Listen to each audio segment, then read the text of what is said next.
en direct donc de la phonothèque de Jean Casagrand. Idée de Jean Casagrand, une vieille idée de 87 qui a enfin vu s'incarner ici, et avec Jean-Marc Pujol, puisque vous le reconnaissez, et Bertrand Schmitt derrière qui filme. On est au deuxième tour, on est un peu... C'est la finale de Koh-Lanta, finalement. Écoutez, la finale de Koh-Lanta, je ne sais pas, parce que là, à la finale de Koh-Lanta, il y en avait trois. Il y en a un qui a choisi un des deux qui devait aller à la finale, et ensuite, c'est les téléspectateurs qui devaient décider quel était le gagnant. Ça a été Nawal, d'ailleurs. J'ai suivi avec elle, même si j'ai regretté que Claude ne soit pas arrivé en finale. Je ne savais pas à quel point vous suiviez le truc. Vous me surprenez. Alors, j'ai fait la même blague à Louis Alliot. C'est-à-dire qu'on est comme en 2014, sauf que il y a 6 ans qui sont passés. Et en finale, on a aussi Louis Alliot versus Jean-Marc Pujol. Alors, comme je disais, c'est un peu Sergio Leone, c'est pour une poignée de pieds noirs, et maintenant pour quelques pieds noirs de plus. C'est assez amusant. Alors, en plus, en discutant, en interviewant Monsieur Alliot, je me suis aperçu que il est pied noir aussi, peut-être pas autant que vous, puisque c'est une question de génération, mais d'origine valencienne, figurez-vous. Oui. Ça fait beaucoup de points communs. Ben, écoutez, moi j'ai des origines valenciennes, catalanes, ça fait partie de la vie méditerranéenne, voilà. N'est-ce pas ? Et puis, je suis né en Algérie, lui il est né dans l'Ariège, voilà. Avec une particularité, c'est qu'une partie de mes ancêtres se partageait entre l'Ariège et les PO. Donc, il y a encore plus de points communs. Tout à fait. C'est incroyable. Comme quoi on a survécu à beaucoup de choses, n'est-ce pas ? Voilà, oui. Là, après le Covid, on est en plus. Alors, on va commencer. Alors, racontez-nous, c'était pas avantageux quand même d'avoir un bonus en tant que maire avec le confinement, etc. Vous avez eu un bonus time pour faire campagne, même si c'était pas votre intention. Je ne sais pas. Après, je pense que ça se verra par la suite. Mais j'ai pris conscience que pendant cette période-là, il fallait que je sois proche des Perpignanais et essayer de trouver des solutions. Voilà. Alors, je ne sais pas quelle sera la traduction électorale de ce travail, mais ma préoccupation n'était pas la traduction électorale. Ma préoccupation était de dire comment je règle cette situation, surtout qu'au début, on était dans l'incertitude absolue. Il y avait des experts qui disaient 500 000 morts, des inquiétudes partout. Je me vois encore aller à l'hôpital parler avec le docteur Aumêtre et les équipes d'infectiologues, me disant il y a un cluster, il faut vite intervenir. Voilà, on est dans l'inconnu quand on se trouve dans ces situations. Et je me suis retrouvé dans l'inconnu en essayant de trouver des solutions pour les Perpignanais, en essayant de trouver rapidement comment les rassurer avec la police municipale qui restait sur le terrain, en faisant en sorte que la collecte soit faite, que la propreté soit assurée. Vous avez fait désinfecter les rues aussi ? Oui, désinfecter les rues. J'avais une dotation de masques que nous avions conservée de l'époque du H1N1. Oui. Et donc j'ai respecté... Vous ne les avez pas détruits, vous ? Non, je ne les ai pas détruits et j'en ai mis à disposition à la fois à l'hôpital de Perpignan, mais aussi aux médecins, aux infirmiers, aux EHPAD, et j'en ai conservé pour les services de la communauté urbaine et de la mairie. Alors, on a eu au début un problème, avec Saint-Jacques. Enfin, c'est pas... Les gitans ont été très rapidement touchés, et les premiers morts ont été chez les gitans. On en a eu une dizaine. Alors, c'est assez terrible. Et puis après, une fois que ça s'est calmé, les gitans vont comme tout le monde, vont très bien et ils ne sont pas plus infectieux. Alors justement, c'est Saint-Jacques. Là, je ne m'adresse pas tant au maire, mais aux candidats. Saint-Jacques, est-ce qu'il ne faudra pas faire quelque chose quand même ? Je veux dire, à part raser Saint-Jacques, si je vous taquine encore par rapport aux épisodes précédents, est-ce qu'il ne faudra pas mettre en place un centre civique, un centre sanitaire, etc., particulièrement sur Saint-Jacques, pour que ces populations soient plus protégées, parce qu'elles sont plus fragiles en fait. Le cluster d'ailleurs touchait Saint-Jacques tout de suite. Et c'est pour ça que, en collaboration, en écoutant les médecins spécialisés, on a tout de suite attiré l'attention des personnes vivant à Saint-Jacques. J'ai fait passer une police municipale avec un haut-parleur, en catalan, avec les paroles d'un médecin qu'il connaît. Oui, Jean-Paul Ortiz. Oui, Jean-Paul Ortiz. Qui est le président du principal syndicat des médecins de France, et par ailleurs mon néphrologue. Oui, et qui est un garçon qui parle parfaitement le catalan. Donc tout de suite, pour attirer l'attention, pour leur demander de se confiner, j'ai pris tout de suite les langues avec les pasteurs que je connaissais. Et sincèrement, le confinement a été réussi. Parce que tout le monde était inquiet sur ce cluster, étant entendu que les 10 premières personnes infectées étaient de la communauté gitane. Et donc il y a eu une réaction qui a été excellente de confinement de la communauté. Et alors après, pour répondre... Alors oui, voilà, parce que moi, ce qui m'intéresse, ça, je suis au courant, mais ce qui m'intéresse, c'est l'après de ce quartier. L'après, est-ce que vous avez, au regard de ce qui s'est passé, mais déjà antécédent, parce que par exemple, monsieur Alliot, il a prévu des choses aussi dans son programme pour les gitans. J'aimerais bien savoir, mais c'est intéressant. Ce que je sais, moi, c'est qu'au lieu de promettre des choses pour la communauté gitane, moi, dans le cadre...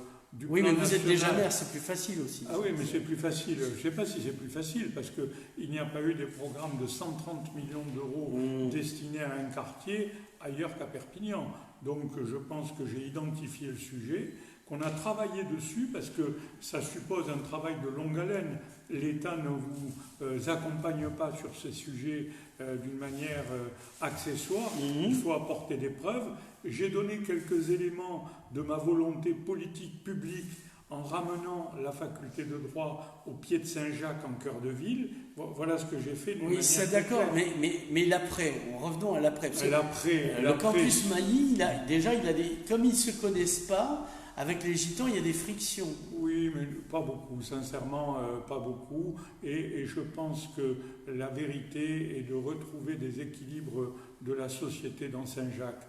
Chacun sait que ces équilibres existaient dans les années 50 à 60.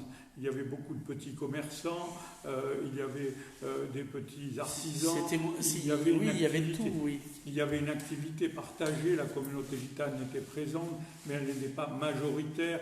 Et donc je pense qu'on peut reconstruire Saint-Jacques sur des bases qui sont les bases de l'amélioration de la situation.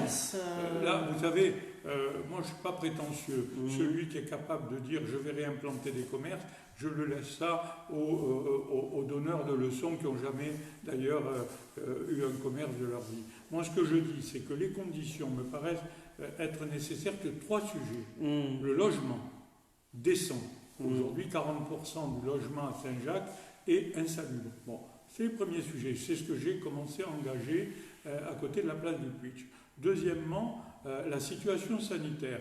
La situation sanitaire, nous sommes présents avec le Tingat. Nous avons installé un centre qui n'est pas loin de Saint-Jacques de médecine à la mairie, de manière à ce que la population puisse trouver rapidement un médecin quand elle le souhaite, avec 2 médecins salariés. Voilà le 3e élément. Mais ne nous y trompons pas. Le grand travail sur Saint-Jacques, c'est comment on restructure la totalité de Saint-Jacques en faisant en sorte que l'habitat soit amélioré. C'est ça la vérité. Alors il y a un autre problème à Saint-Jacques et qui a fait écho dans l'actualité ailleurs. On appelle ça du trafic de drogue. Il y a eu le four, on en avait parlé d'ailleurs la dernière fois, avec des histoires de Tchétchènes, de Bulgares, enfin j'ai plus toute la liste. Il y a eu une réplique pendant le confinement, il me semble. Et là, à Dijon, il s'est passé... alors je ne sais pas si c'est équivalent ou supérieur, j'ai pas la mesure des choses, mais est-ce que c'est pas inquiétant, de manière générale, là c'est plus la question de Perpignan, que le communautarisme, passé un côté folklorique, etc., devienne un problème dans l'unité et la paix et la tranquillité d'une ville, que ce soit à Dijon ou à Perpignan. Je partage votre opinion, surtout qu'en lisant ce matin ces opérations qu'on n'a jamais vues à Perpignan d'ailleurs, parce qu'on voyait des gens brandir des armes. Il a fallu faire venir le GIGN à Dijon, n'est-ce pas? Mais je me suis aperçu que les mêmes problèmes s'étaient déroulés à Troyes, les mêmes problèmes aussi à Nice, notamment avec des enjeux de trafic.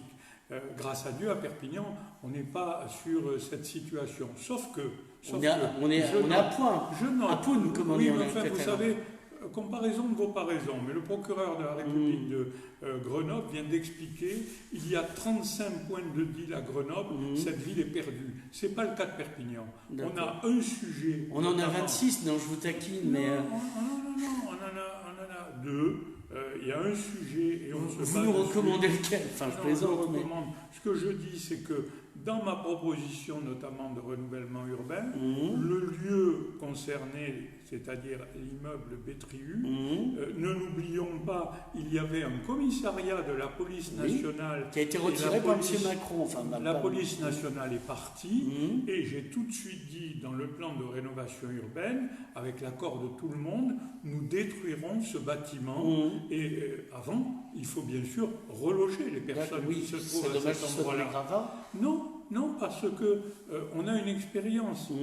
Notamment, j'avais pris des engagements, notamment à Dias, de détruire des bâtiments, puisqu'il y en avait 8, on en a détruit 6. Sauf qu'on le fait en respectant les personnes. Et voilà, on reloge, on propose des relogements. Mais la solution passe par cette situation. Alors, du coup, vous allez en faire un jardin. Enfin, il y avait un plan de jardin à l'époque. C'était Monsieur Amiel. Je ne sais pas si vous me souvenez d'Olivier Amiel, qui parlait d'un jardin, etc., etc. Alors bon, c'est pas le but du jeu. Alors, on va repartir sur un autre sujet. Vous m'avez impressionné. On vous a toujours sous-estimé et tous vos adversaires, sauf encore Monsieur Allion, vous les avez mis au tapis un par un, comme ça, et vous les avez même, pour certains, retournés en votre faveur. Comment vous avez fait pour, en amont comme ça, parce que c'est impressionnant, que Madame Langevin vous dise ok, elle se doutait bien que de toute façon, elle ne serait pas au-dessus de vous. Pareil pour Monsieur Romain Gros. Comment vous les avez convaincus ou c'est eux qui sont arrivés en disant mon Dieu, j'ai peur, protégez-nous, monsieur le maire? Non, on sait que les engagements à la ville de Perpignan le sont depuis de nombreuses années contre le score du Rassemblement national. Vous êtes un observateur averti pour savoir que ce n'est pas uniquement en 2014 que depuis 30 ans, Monsieur Sergent, le premier Monsieur Sergent. Donc, il y a la seule interrogation que je me suis toujours posée, que je pose à tous les journalistes, nous étions un cas particulier à l'époque. Aujourd'hui, le Front National sur la France entière fait 25%. Donc on devrait se poser la question. Et à partir de là, j'avais dit depuis toujours, je voudrais réunir. J'ai essayé de réunir, je ne vous le cache pas. J'ai essayé de réunir à la fois les gens... Oui, vous avez déclaré ça dans une vidéo, mais c'était... Moi, ça m'avait fait rire, excusez-moi de vous le dire. Quand vous avez fait ça, d'ailleurs, j'ai dû faire un article commentant la vidéo, mais en fait, vous avez réussi votre coup. Non, mais j'ai d'abord essayé de réunir. Ouais. Je l'ai dit notamment aux plus hautes instances de l'État, j'ai écrit au président de la République, j'ai écrit au gouvernement, au Premier ministre, à des amis comme M. le maire ou M. Darmanin que je connais, je leur ai dit attention, il y a un risque. Et vous répondez quoi ces gens quand vous dites ça? Ils n'ont pas répondu, c'est pas grave. Ah bon. Mais à partir du moment où j'en ai discuté, je l'ai dit publiquement, à partir du moment où le choix a été fait de donner des investitures à ceux qui voulaient partir, comme notamment la République En Marche, ou de donner des investitures à ceux qui voulaient y aller, même sans investiture. Oui, on ne dira pas M. Amiel pour... Comme Mme Ripouille, bien, je savais que j'étais dans une situation où il fallait essayer de trouver une situation claire pour les Perpignanais, c'est-à-dire un face-à-face. Bon. Et ce face-à-face, j'ai tout de suite dit aussi, et vous êtes un observateur avisé, que si je ne me retrouvais pas en position de mener le combat en face-à-face, eh bien je prendrais mes responsabilités. Voilà. Les autres ne se sont pas trouvés dans cette situation et ont pris leurs responsabilités. Alors, la question c'est, dans les épisodes précédents, on revient en 2014, Vous avez gagné avec le soutien de la gauche, mais vous n'avez pas gauchi, si j'ose dire, votre politique, et vous n'avez pas intégré non plus de gens de gauche enfin pas dans votre gouvernement, mais bon, ça c'était normal puisqu'ils ne faisaient pas partie de la liste, donc ça n'était pas possible. Mais vous eussiez pu nommer, à part Thierry Meyer à la limite, que vous avez conservé. Et cette fois-ci, est-ce que... alors, vous avez donné un signe avec la bibliothèque François Mitterrand, mais quel Mitterrand Est-ce que c'est le Mitterrand de la Francisque? Est-ce que c'est le Mitterrand de 81 ou est-ce que c'est le Mitterrand de 83? Donc, vous me direz, bibliothèque Mitterrand de telle date aussi. Chacun choisit. Chacun choisit, c'est pratique là. Donc, et la question c'est, du coup, qu'est-ce que vous allez faire de gauche pour montrer, contrairement à 2014, que vous avez compris le message, que vous n'êtes pas arrivé là par hasard, si vous êtes réélu sans doute. J'avais quand même en 2014 fait une ouverture à gauche, puisque j'avais confié à M. Amiel, qui était chevènementiste. C'est la droite de la gauche. Non, mais je le dis d'une manière claire, il n'était pas le seul. Donc j'avais commencé une petite ouverture avec M. Amiel, qui représentait la gauche, puisqu'il était élu au conseil municipal avec la liste de Mme Amiel Donat, et il était lui-même donc dans cette orientation. Ensuite, ce que j'ai fait, c'est que j'ai montré au niveau de la communauté urbaine et de la métropole que je pouvais travailler avec tous les maires, et tous les maires qui étaient des maires même des communistes. Même des communistes, je partage. C'est dire jusqu'où ça va. Non, mais vous savez, j'ai l'habitude de dire, c'est Deng Xiaoping qui disait qu'importe que le chat soit noir ou blanc, l'important c'est qu'il attrape les souris. Et moi, je suis pour l'intérêt du territoire, et donc aujourd'hui, ce que je reconnais, c'est que j'aurais dû faire une structure en 2014 un peu différente. Et ce que je propose pour 2020, c'est que je ferai avec tous ceux qui composaient les premières listes, sans exclusive, un conseil municipal consultatif.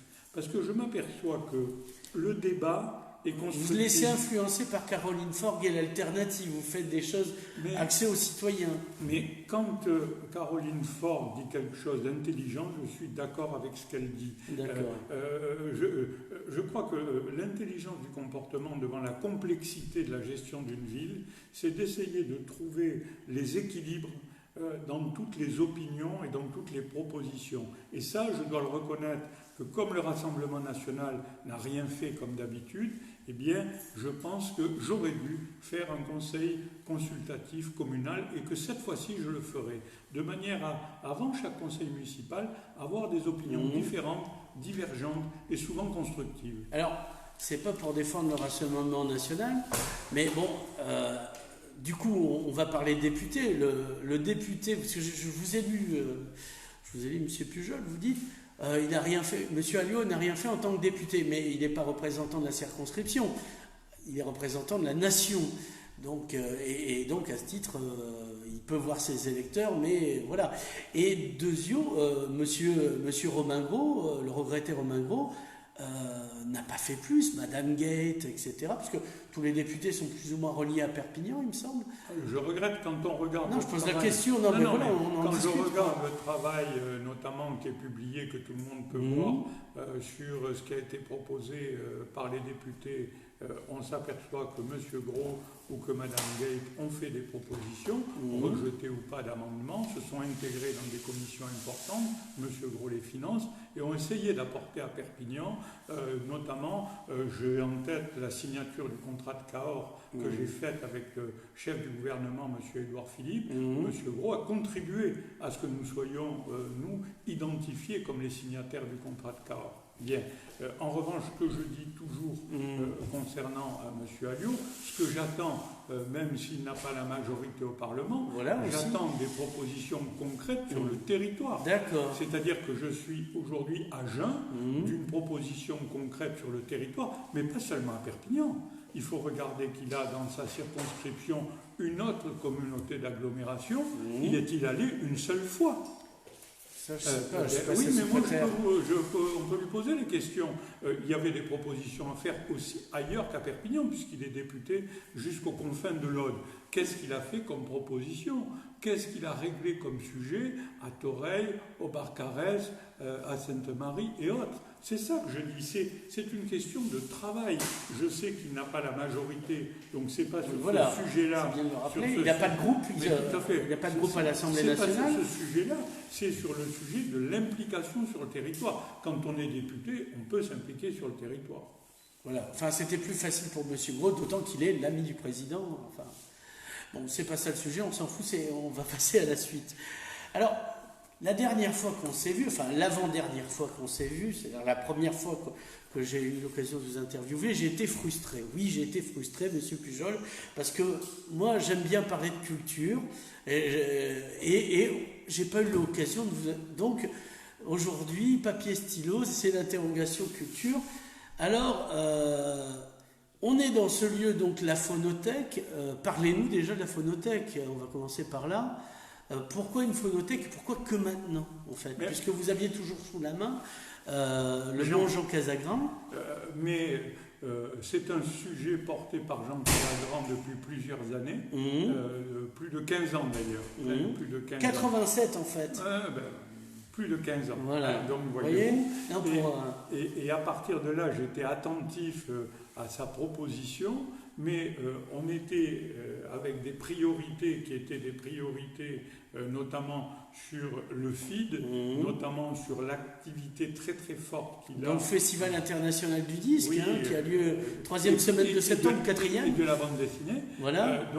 Donc je me suis occupé de conforter toutes les positions des acteurs culturels sur le théâtre Archipel, sur ce qui a fait l'objet de débats aujourd'hui et qui m'amuse encore, c'est-à-dire le théâtre Jordi Percerda. Et on pourrait théâtre municipal juste à côté. On pourrait jouer une très très belle pièce. Heureusement que le ridicule ne tue pas. Parce que je vous proposerai une photo de tous ceux... J'ai failli vous demander qu'on aille faire l'interview là-bas, tiens. Oui, que tous ceux qui ont été contre cette opération viennent voir ce que c'est aujourd'hui.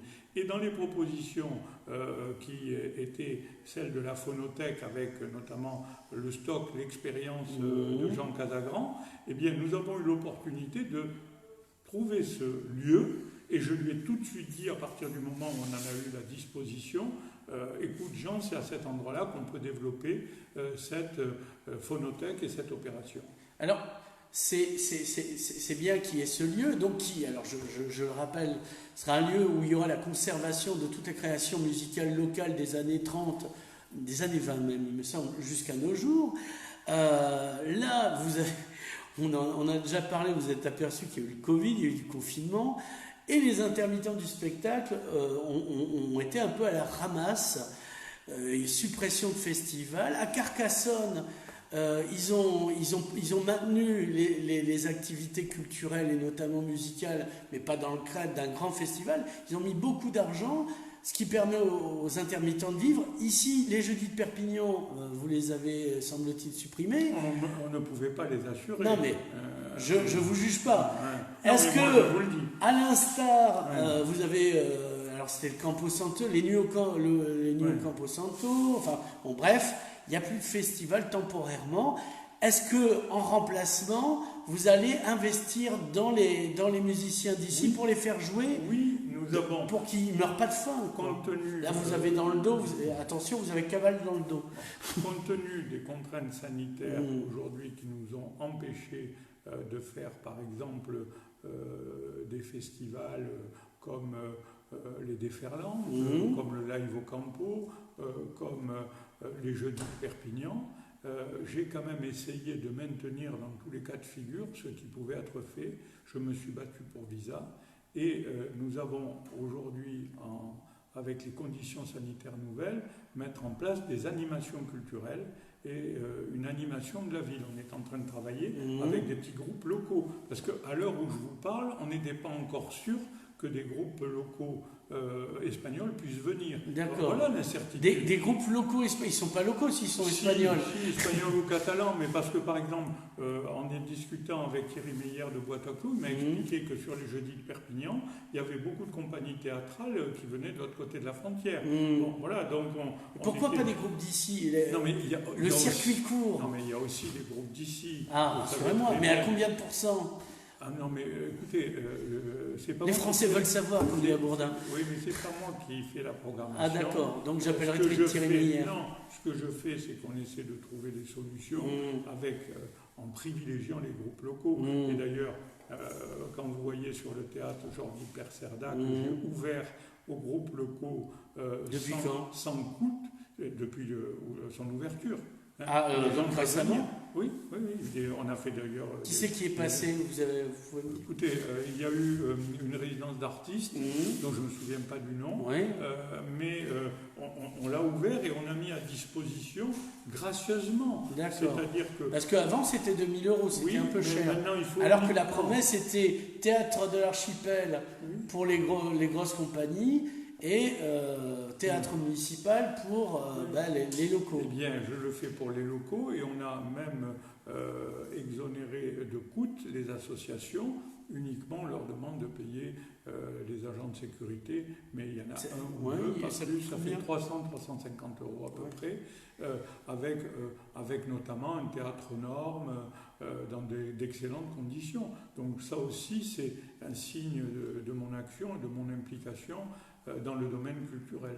Alors, il se fait, on continue par les cultures, que pendant le confinement, Thierry Grillet, que vous connaissez peut-être, qui avait fait avec Jean Casagran l'expo Dali, a monté avec sa femme Corinne une compile des groupes locaux. Est-ce que la ville ne pourrait pas acheter la compile pour faire découvrir... Écoutez, Thierry, que je connais bien, puisqu'on a travaillé avec Jean ensemble sur le projet... Est-ce que vous engagez, j'allais dire, vous, maire, à nouveau, vous engagez à acheter la compile, la produire et la distribuer gratuitement?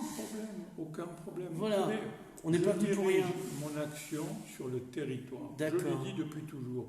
J'ai fait un choix en revenant ici, qui était un choix personnel de revenir vivre sur le territoire. Mes enfants y sont nés, mes petits-enfants aussi. Donc ce choix de territoire, je le traduis à travers l'orientation de toutes les actions que je mène vers les acteurs du territoire.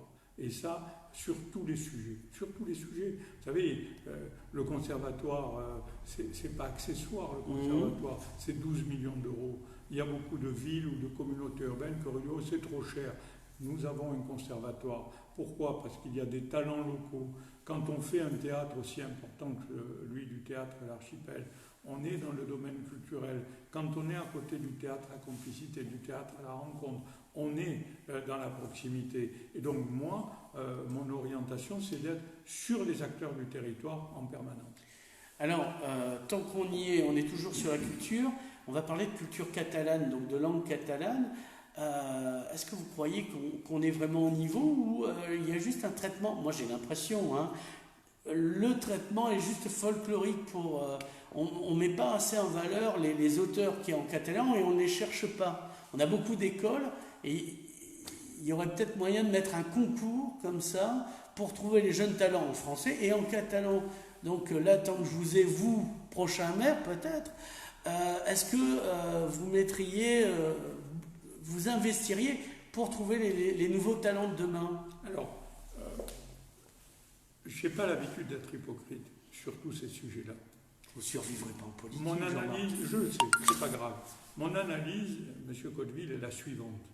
Si on ne retrouve pas le contrôle et la maîtrise de la langue catalane, petit à petit, on restera que dans le domaine folklorique. Bien, j'en ai pas envie. J'en ai pas envie et c'est pour ça que dans les propositions que je fais de manière concrète, dans mon programme devant vous, je suis en négociation avec l'État pour racheter l'ancien lycée Al-Soul et le mettre à disposition... Qui est au nord de la ville, de l'autre côté du fleuve. Et le mettre à disposition des associations catalanes, parce que je souhaite un collège et un lycée catalan immersif. Tout le reste, sera dépendant de situations, de subventions, d'état d'âme des uns et des autres. Si on a ici véritablement une structure d'enseignement complète, on l'a déjà en matière primaire avec la Bressol, Arels et autres. Si on a la continuation collège et la continuation lycée, on commencera à construire un véritable statut du catalan et de la langue à Perpignan. Et on mettra un peu plus de côté les aspects folkloriques. Quand je prends la décision de faire venir M. Puigdemont, je donne un signe clair. Tout le monde m'explique que vous voulez répandre le Covid. Non, je taquine. Non. Et d'ailleurs, c'est intéressant parce que malgré toutes les critiques et malgré ce que j'ai attendu, non, je suis dans un cadre qui est clair, de proximité et de solidarité, clair. Et on m'a expliqué que ça allait me faire perdre des élections, qu'il va y avoir des manifestations, le gouvernement a pris des mois à prendre sa décision, sauf que j'ai une vision du catalan qui est une vision qui n'est pas uniquement folklorique, mais qui est le fond d'un sujet, qui est celui de l'évolution et de l'apprentissage de la langue. Parce que voyez-vous, je prends un exemple très simple. Mes arrière-grands-parents et grands-parents parlaient catalan, ils ne l'ont pas parlé à mes enfants, à mes parents, ils n'ont pas parlé à moi. Donc si on du coup, vous, sur le catalan, vous en êtes... je le lis couramment, mais sans aucun problème, je l'entends couramment, je parle mal, je dis les choses comme elles sont. Et vous comptez vous y mettre ou... Mais je m'y mets, bien sûr. Pour des raisons, moi qui parle catalan, je trouve ça pratique. Je m'y mets parce que c'est très ici, pratique, mais là-bas. Mais j'aime bien avoir une perfection dans ce que je dis. Et ça me gêne de ne pas l'avoir. Vous ne lancerez jamais. Non, mais si. Mais ce que je dis aujourd'hui, c'est pour ça que mon action est justement, le jour où à Perpignan, on pourra faire des études de collège, secondaire et supérieur au lycée, en catalan, on commencera à construire une véritable politique du catalan. Tout le reste, excusez-moi, j'ai pas de problème, je suis très souvent en Catalogne.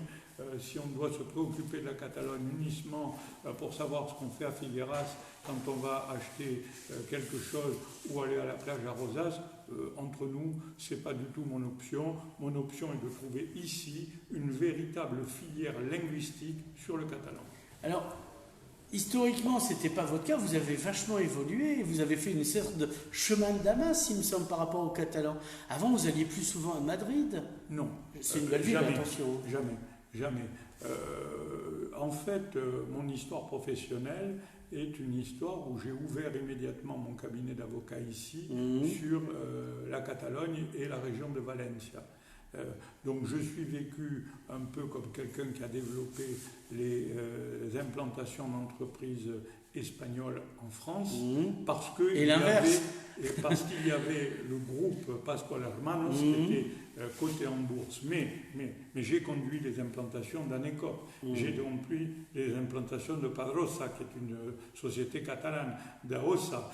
Donc j'ai conduit toutes ces implantations et j'ai été chercher mes clients en Catalogne. Donc l'ouverture économique en Catalogne, je l'ai fait en tant qu'avocat. Je l'ai fait et je peux vous citer des dizaines de sociétés implantées ici, mais Madrid non, parce que sincèrement, en fait, c'était plutôt sur les fruits et légumes.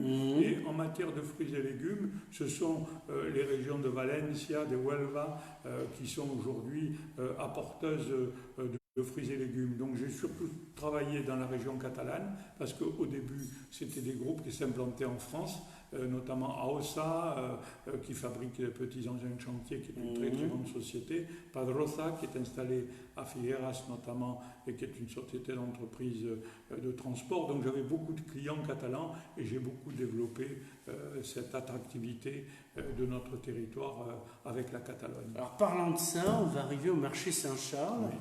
Marché Saint-Charles qui avait, parce que là, ça y est, on en a déjà parlé, il me semble, du train de fret. Eh ben, je ne sais pas si vous êtes au courant, mais ça ne s'améliore pas.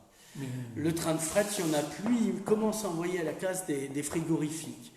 Alors, vous, à nouveau maire, et de surcroît, parce que je vous vois arriver, vous allez dans un premier temps, comme en 2014, dire « Ah non, mais moi, la communauté d'agglo, enfin, ça a changé maintenant, c'est, comment ça s'appelle déjà ?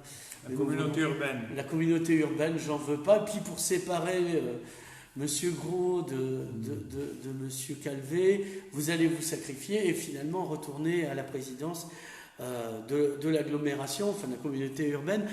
Comment alors, parce que justement, d'une part, il faut dire aux gens que maire, ça n'a plus autant de pouvoir que ça, avec la loi NOTRe, notamment, mais pas que. Et deuxièmement, donc c'est pour ça que vous êtes obligé, pour pouvoir faire des choses, de prendre l'agglo. Donc comment un président d'agglo peut peser pour restaurer le train de fret?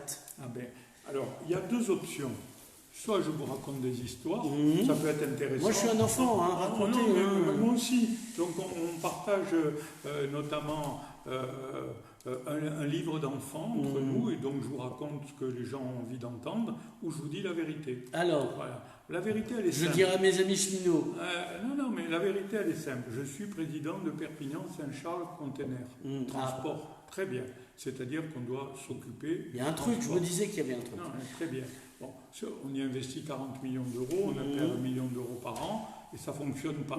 Alors pourquoi ça ne fonctionne pas? Bon, alors j'ai découvert. Vous parlez des trains, je parle des trains, oui. Voilà. Et bien sûr du train. Pourquoi ça ne fonctionne pas? Pourquoi ça ne fonctionne pas? Parce qu'aujourd'hui, excusez-moi d'être technique, pour amener d'une marchandise de Barcelone à Perpignan, il y a 3 tensions qui sont incompatibles entre elles. C'est-à-dire l'Espagne, je ne sais pas combien, 1500 volts ou 15 000 volts. Le tunnel, c'est international et nous, c'est un autre. Ce qui veut dire qu'aujourd'hui, c'est la croix et la bannière pour charger des trains à Barcelone et pour les amener ici. À tel point d'ailleurs... Oui, c'est pour ça qu'ici, que Saint-Charles est un marché d'éclatement. Qu'en plus le coût du tunnel étant élevé, on préfère toujours passer par la mer. Il n'y a qu'à regarder. D'accord, ça tombe bien. Très bien. À partir de là, le sujet du train de marchandises, il est simple. C'est l'irrégularité du temps de transport qui ne permet pas aux opérateurs de mettre des fruits et légumes au niveau où ils veulent les mettre quand ils ne sont pas sûrs qu'il arrivera à Rungis à 3 heures du matin. Et si vous êtes marchand de tomates et que vous savez qu'avec un jour de retard, votre client ne vous prendra pas la palette, vous hésitez à la mettre dans le train. Et il manque d'abord une régularité parfaite de ce train, parce qu'on a en face des opérateurs qui sont des grandes surfaces, et pour 10 minutes de retard, on vous refuse une palette. Et ensuite, ce train, on l'a laissé se dégrader. C'est-à-dire qu'il n'y a pas les conditions aujourd'hui dans les wagons réfrigérés qui permettent de transporter... Alors ils m'ont dit le contraire, ils les ont réparés certains. Oui, donc, réparés, mais... Non, mais ça tourne bien. Il en faut des neufs. Ça tourne bien. Alors, et là je brandis, parce que comme je sais que vous êtes ami avec Madame Langevin, Madame Delga, et vous êtes aussi, comme j'avais dit à Monsieur Jacques Cresta, indisparu, ami de la chlorophylle, mais vous allez quand même pas laisser tous ces camions sur la route et le CO2 qui va avec, pas vous, Monsieur Pujol, pas vous. Je rêverais que le transport ferroviaire en France se développe. Oui. Mais si j'en crois vos confrères de ce matin, la conclusion de cette période de Covid, c'est le retour à la voiture. Alors, moi je veux bien qu'on se fasse des illusions sur les sujets qui sont les sujets notamment de transition climatique et énergétique, dont je suis très très attentif.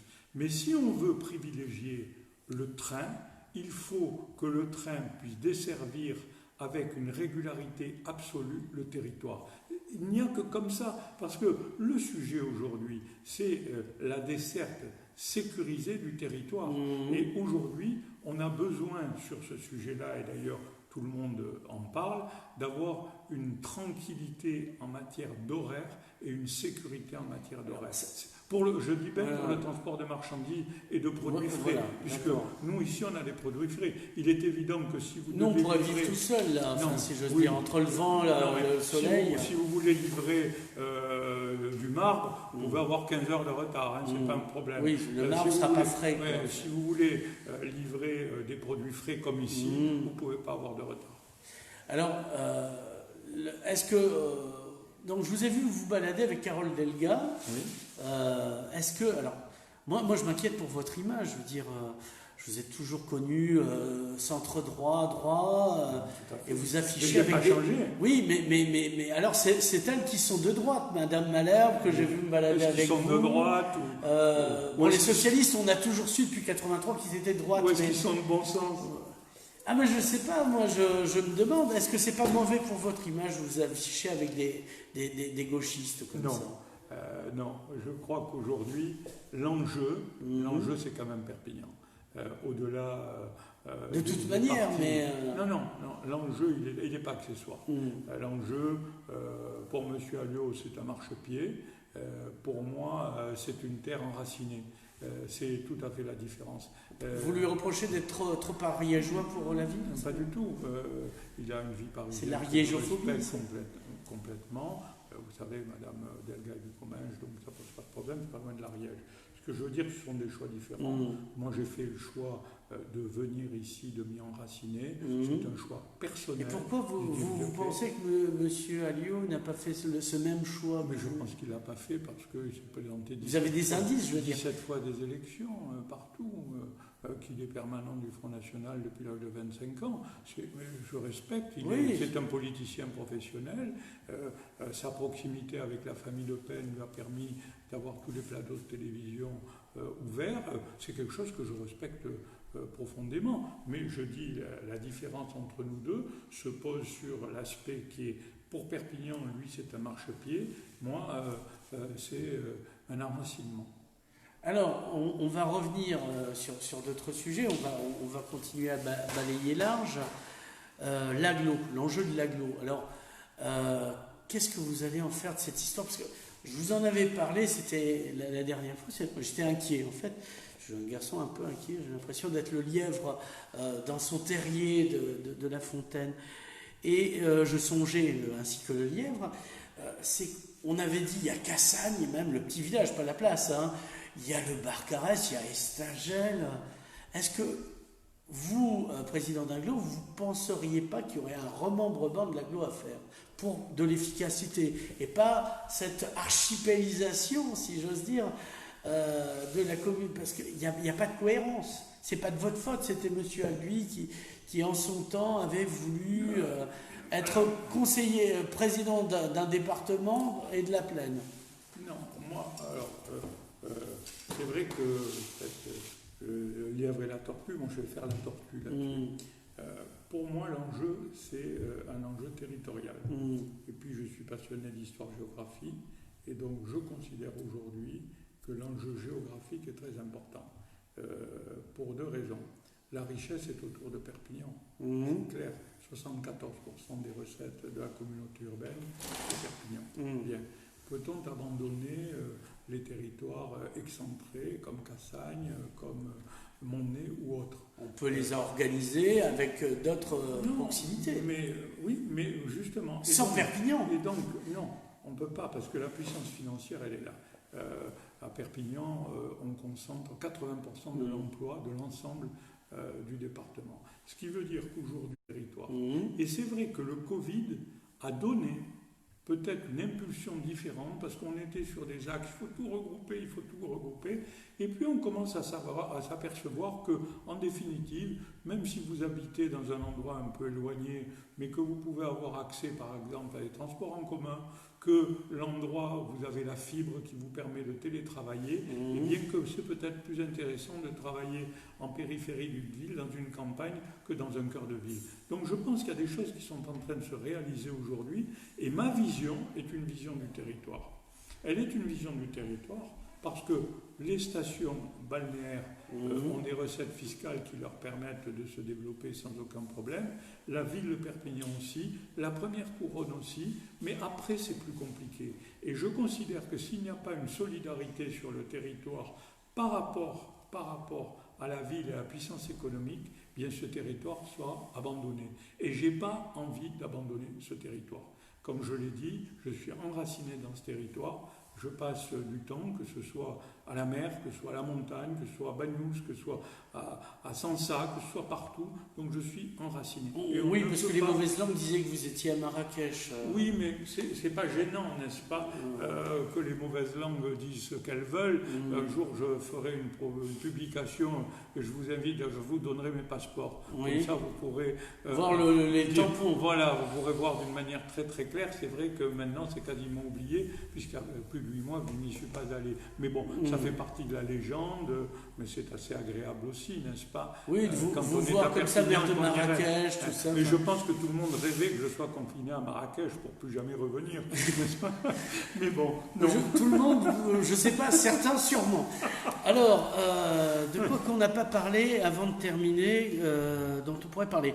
Alors, l'image de Perpignan, moi ça m'intéresse, et moi j'ai une angoisse, comme je vous dis, vraiment je suis un angoissé, il va falloir que je fasse un truc pour ça, c'est que notre poids dans la région soit inexistant. C'est-à-dire que j'ai eu une expérience, c'était il y a 2 ans, j'accompagnais M. Jean Lhéritier, que vous connaissez peut-être, qui est président de Slow Food, et qui est un des créateurs du festival indigène, donc des vins nature.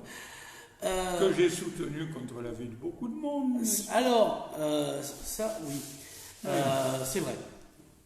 Quand même, de temps en temps, être honnête. Pas tout le temps, faut pas déconner. Donc, on avait été reçus par les frères Roca et Joseph en particulier pour faire une conférence de presse à Gérone, au Mas Maroc. On a eu la presse et on avait été reçus à la région et on avait attendu, on n'avait eu personne. Et la chargée de communication de la région nous avait dit, vous comprenez, les journalistes de Toulouse ne s'intéressent pas à ce qui se passe dans les anciennes régions. C'est à quoi j'avais dit, mais nous sommes vos nouvelles colonies, ça devrait vous intéresser quand même. Alors, il faudrait peut-être que Perpignan puisse avoir une caisse de résonance à Toulouse pour être sûr qu'on ne nous oublie pas, parce que c'est un marché comme à Barcelone, parce qu'on avait parlé aussi de Barcelone, mais pour les mêmes raisons. Les relations que j'ai nouées avec la région et avec Madame Delga me permettent de dire qu'aujourd'hui nous avons des succès en matière de collaboration. Et quand je dis succès, c'est des financements. Allez-y. C'est des financements. Ah oui, voilà, je prends quelques exemples. Premier exemple, nous avons travaillé ensemble sur la création notamment d'une pépinière à l'université avec des locaux extrêmement neufs. Donc voilà une première opération. Une deuxième opération, la région m'a suivi sur l'installation de la faculté de droit au cœur de ville. C'était un enjeu stratégique. Oui, tu es venu inaugurer aussi d'ailleurs. Stratégique où nous mettons 25 millions d'euros, mais où la région nous aide à concurrence de 8 millions d'euros. La région est présente quand nous lui proposons des projets d'implantation et des implantations réelles. Par exemple, du fabricant de bas couteaux Ecocata.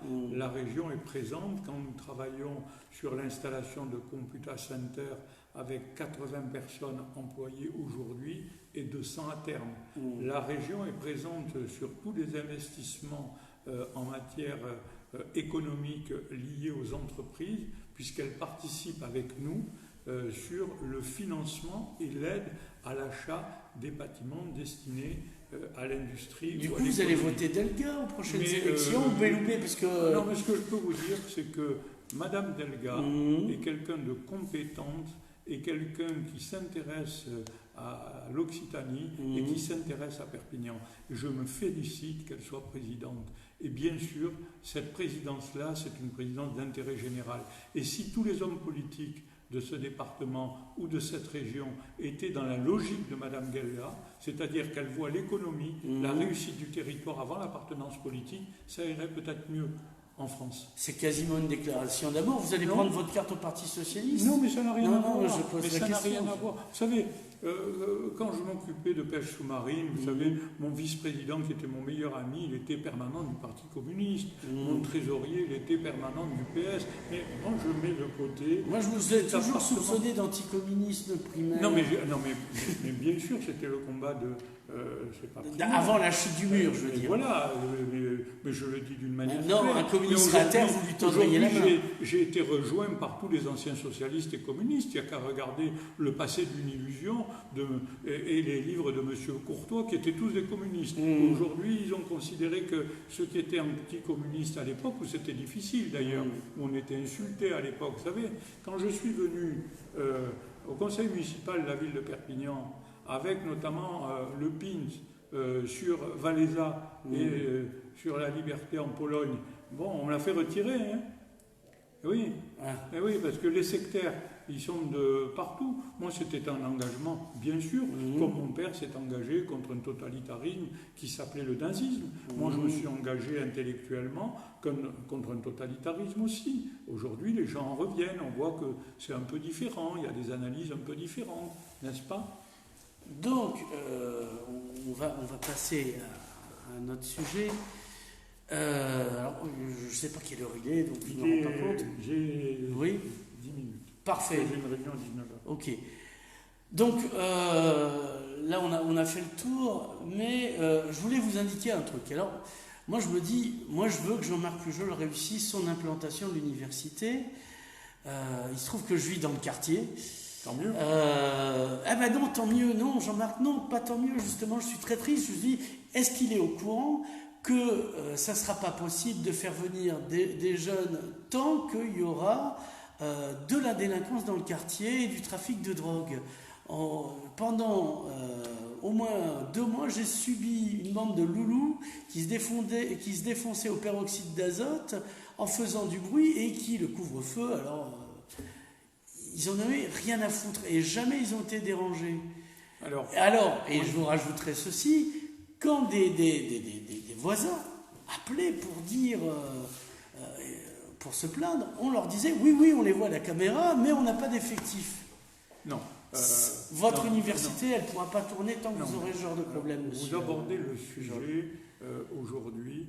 Il y a une nécessité absolue d'avoir des interventions de la police nationale ou de modifier la compétence de la police municipale. Vous le savez, je répète depuis des années, j'ai écrit à plusieurs ministres de l'Intérieur, je prétends qu'il faut donner aux maires la possibilité de donner la compétence officier de police judiciaire à la police municipale. D'autant plus que je recrute des policiers qui sont policiers nationaux, qui ont l'habilitation officier de police judiciaire, et lorsqu'ils arrivent à la police municipale de Perpignan, ils ne l'ont plus. C'est-à-dire qu'ils ne peuvent même pas faire un contrôle d'identité. C'est-à-dire que quand ils sont sur des lieux de deal, qui sont bien organisés, n'est-ce pas, où on a une lumière qui s'amuse ou qui s'allume en fonction de l'endroit, il n'y a pas de flagrant délit possible. Bon. Ce qui veut dire que ce premier point est un premier point qui permettrait aux maires de faire en sorte de pouvoir faire des interventions. Deuxièmement, je propose depuis très très longtemps de donner aux maires le permis d'ouvrir un commerce ou de le fermer. Et pour le moment, c'est la préfecture. Et oui, c'est la préfecture. Et je vous prie de croire que... Et pourquoi la préfecture ne ferme pas, par exemple, des lieux dont on sait, comme disait M. Amiel, de ces épiceries de nuit dont on se doute bien que la viabilité économique n'est pas due au paquet de café qui va en avoir. Parce qu'on est dans une situation administrative très très longue, et autant le maire prendra la décision de fermer, mais surtout d'ouvrir. C'est-à-dire que si avant d'ouvrir un commerce, on me remplit un dossier, c'est-à-dire que je décide que ce commerce doit ouvrir, eh bien il n'ouvrira pas. Parce qu'on sait très très bien que le prétexte à ces épiceries de nuit, c'est tout autre chose que des épiceries. Et donc c'est pour ça que je milite pour le permis d'ouvrir un commerce et la possibilité de le fermer au maire. Alors on parlait d'une jeunesse désœuvrée, un très bon film qui s'appelle Les Misfits, mais qui ne parle pas de jeunesse, ça n'a rien à voir. Politique de jeunesse, où vous en êtes? Parce que vous avez baissé les budgets beaucoup. Non, on se bagarre.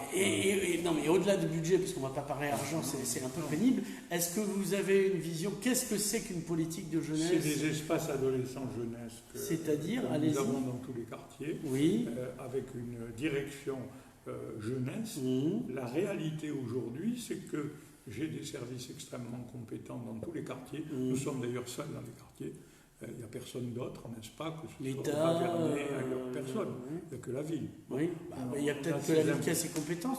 Non, tout le monde en a, mais nous sommes dans les quartiers avec des personnes compétentes, mais on s'aperçoit aujourd'hui que ça a basculé les espaces adolescents-jeunesse plutôt sur du social. Alors on le fait quand même, aide aux devoirs, etc. Mais toute la dimension qui est la dimension développement économique et culturel est une dimension qu'il va falloir changer et améliorer. Voilà. Alors moi j'ai donné tout de suite des instructions, les espaces adolescents-jeunesse, on essaie de les amener sur de la culture, on leur fait visiter les musées, c'est-à-dire que ce n'est pas les cours de quad et autres, ou les matchs à l'OM, n'est-ce pas mais cette orientation et ce virage est long à prendre. Mais on a aujourd'hui les personnels compétents et on a des réussites exceptionnelles. Vous avez dû voir notamment les expositions de jeunes d'espace adolescents jeunesse qui ont fait des reportages photos sur les frontières notamment, qui ont fait des reportages photos sur ce qui se passe en Catalogne. Donc on a quand même des éléments positifs, mais il faudra continuer à le développer. Monsieur Jean-Marc Pujol, merci. Après l'élection, on saura si vous continuez, stop ou encore, ou c'est un autre maire qui vous succède. Donc, on se verra de toute manière, parce que si par malheur pour vous, vous n'étiez pas réélu, on fera un débrief. Mais ne vous inquiétez pas, ce ne serait pas un malheur pour moi. Et qu'est-ce que vous feriez justement si vous n'étiez pas élu? Vous ne mettriez pas à la chasse, parce que je vous sais chasseur déjà. Comment vous occuperiez? Vous continuez vous ferez de la fiscaliste? Moi, j'ai l'habitude de dire, vous savez, je suis parti de mon pays en 24 heures. Donc, les projections à long terme, je n'en ai plus jamais fait. Je m'investis dans ce que je fais, j'y crois, je me bats pour ce territoire. Et donc, aujourd'hui, ça n'est pas le sujet de Jean-Marc Pujol en tant que personne physique, parce que celui-là, il est complètement accessoire. Celui-ci, celui que je défends, c'est l'intérêt d'un territoire auquel je crois. Voilà, c'est tout. Et auquel je pense qu'avec mon équipe, je peux apporter beaucoup de choses. Et je pense que M. Alliot n'est pas capable de les apporter. Il fallait balancer une petite pique avant la fin. Jean-Marc Pujol. C'est ce que je pense. Merci.